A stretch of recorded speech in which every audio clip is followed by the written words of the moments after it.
The word rare is thrown around a lot in museums, and perhaps rightly so, as specimens from different places and periods all end up in the same place, meaning every museum has a unique collection of specimens.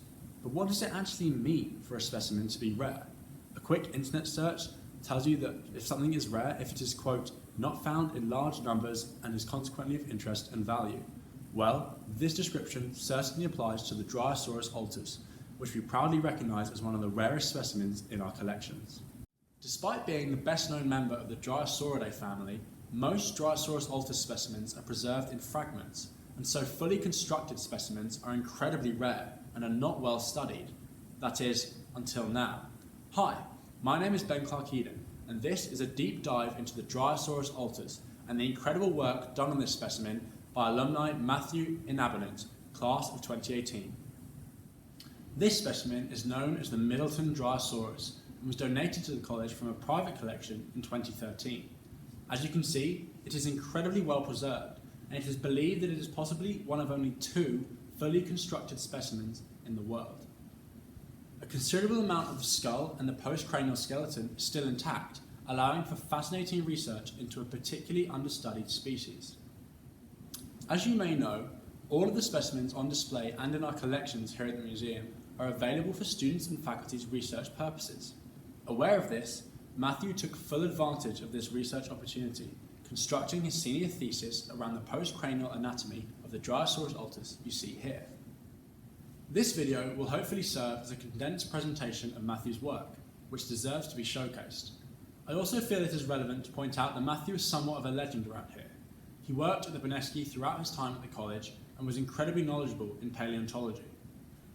As we move on, please keep in mind that the theories and analysis I will be discussing are based on empirical research. While the data collected and observed by scientists and researchers such as Matthew is objective, the subsequent interpretation of said data is subjective. Also, new research is constantly being completed, presenting new evidence that builds upon or revises the current information I'm presenting to you. Essentially, the important takeaway is that science is not an absolute, empirical, unchanging body of knowledge, but rather it is a process of understanding and a collection of conclusions developed collaboratively over time. More information on the Nature of Science framework can be found on our website. Before we get into the details of Matthew's work, I would like to give a brief overview of the Dryosaurus. This dinosaur was an herbivore, and as you can see from its well-developed hind legs, it was likely that it used its speed and agility to escape predators. However, one of the major disadvantages it had was its small forelimbs, which made it difficult to grasp onto things. This pubic bone that you see jutting out from below the tail is a defining characteristic of ornithischian dinosaurs. The shape of the skull offers potential information about how the Dryosaurus interacted with its environment. The teeth, located at the back of the jaw, were used to grind the vegetation on which it fed. If it was feeling picky, the beak-like structure at the front of the jaw allowed the Dryosaurus to pluck out specific plant matter. However, what is important to note about this specimen is that the skull on the full specimen is a reconstruction.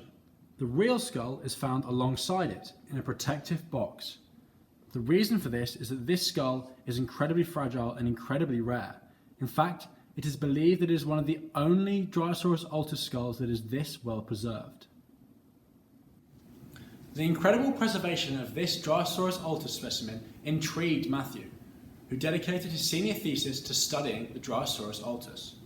Amassing a 79-page document full of detailed analysis of the postcranial skeleton of this specimen, here is a brief summary of what Matthew found. He began by providing further detail on the collection site in which this specimen was discovered. This specific Dryosaurus altus was found on private land in Albany County, Wyoming, at a site which is referred to as the East Camarasaurus Quarry, which is part of the Morrison Formation. This particular site appears to represent an attritional death assemblage, as specimens collected do not show any signs of damage. He then identified exactly which bones this specimen had preserved compared to other specimens known to scientists, and he found that this Dryosaurus contained elements that are rarely found in other specimens, which made his work all the more important. He recognized that the skeletal fusion identified in this specimen represents a previously unknown stage in the Dryosaurid growth series and is significant in understanding the life histories of these dinosaurs.